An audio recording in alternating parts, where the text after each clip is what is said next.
So we've been celebrating African American History Month all month here on Space Station Live.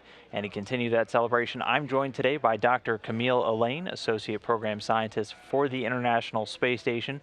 Doctor, first off, thanks so much for joining me. Always great to get a chance to talk with you. Always a And pleasure, Dan. and if I could just start it off, so let's jump right into it. What does African American History Month mean to you in the context of human space exploration?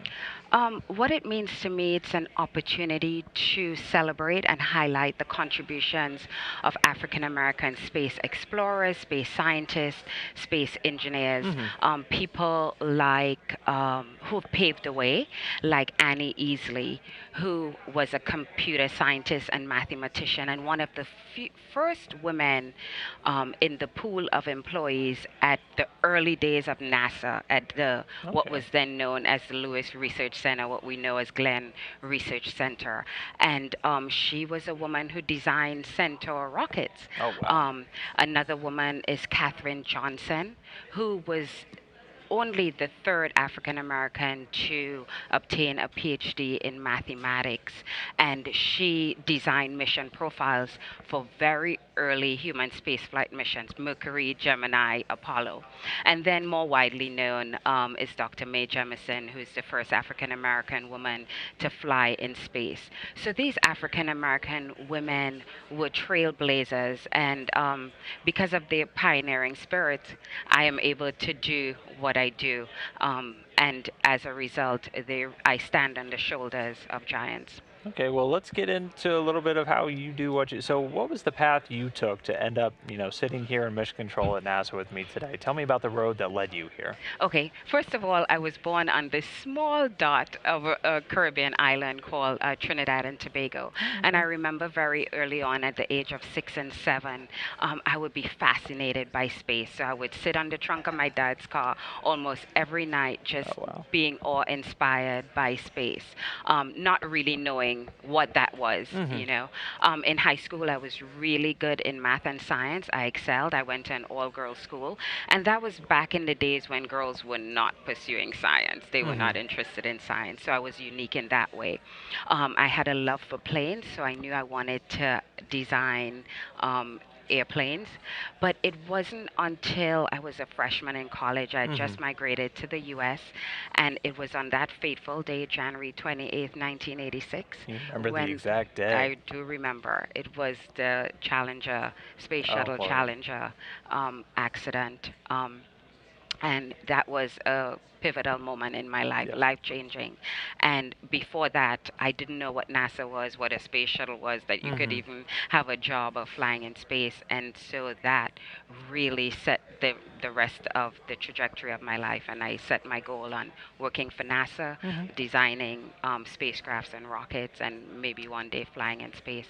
And so 6 years after that day, Hmm. after obtaining my bachelor's degree in mechanical and aerospace engineering, and my first master's degree in mechanical engineering, I was driving into the gates of Kennedy Space Center to Very start cool. an amazing 20-year career. All right. Well, so we know how you got in, and now you're here today. Mhm. So tell me about your job today. So what are you doing now?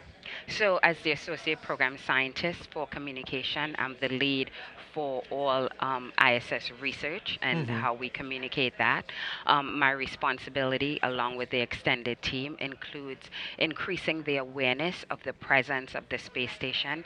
And we've come a long way. There are a lot more people, for example, who knows about Scott's 1 year Yep. mission than they did years ago when shuttle retired and that we had 6 human beings living and Yep. working in space. So we've come a long way from then. But it's also important for us to not just increase the awareness of the presence, but what we are actually doing on the space station, the Hmm. type of research and science we're doing, and more importantly, how that research has a benefit to improving the Yep. quality of our lives here on Earth. I also have the responsibility, along with the team, of increasing the use of the space Hmm. station by engaging the scientific community and increasing the awareness about ISS as a unique platform for scientific discovery and breakthroughs. And so we do all that by telling stories about science Yep. in a way that the public could relate to. We use the multitude of social media platforms, mass digital and print media, to inspire the world.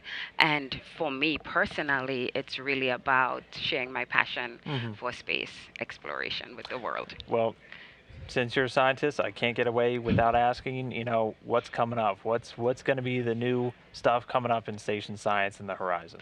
So, of course, we're anticipating Scott and Mikkel's return on Hmm. March 1st after their 1 year mission. But beyond that, we're preparing for the next cargo resupply mission to the Yep. space station, OA6, which is scheduled for the mid March timeframe. And there's some really new and exciting investigations going up on that mission. Give me just one or two. Starting with Meteor, the reflight of Meteor. And we Yes. hope third time is a charm.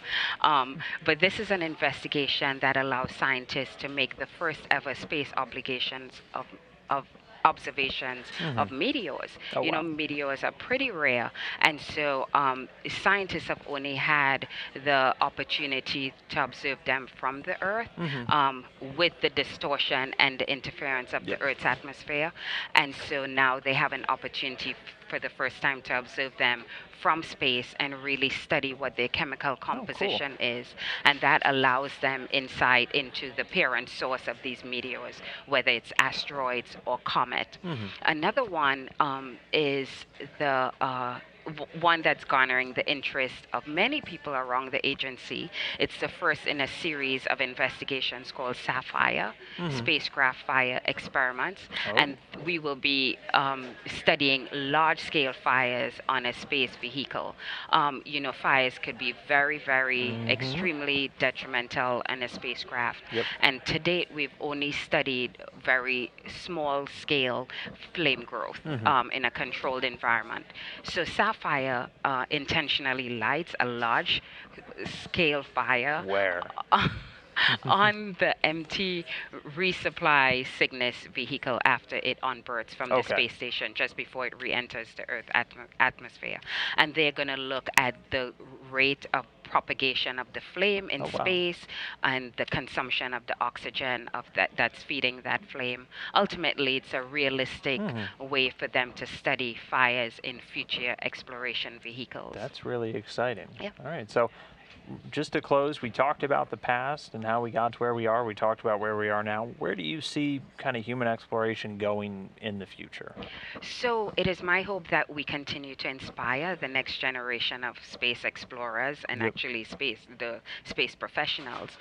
It's important for us to engage students in their studies of science, technology, engineering, and math in a way that they sustain their interests over a long period of time. It's also important for us to continue to increase the diversity, both from an ethnic and a gender perspective, Hmm. inspiring young people of color, young women to pursue careers in STEM.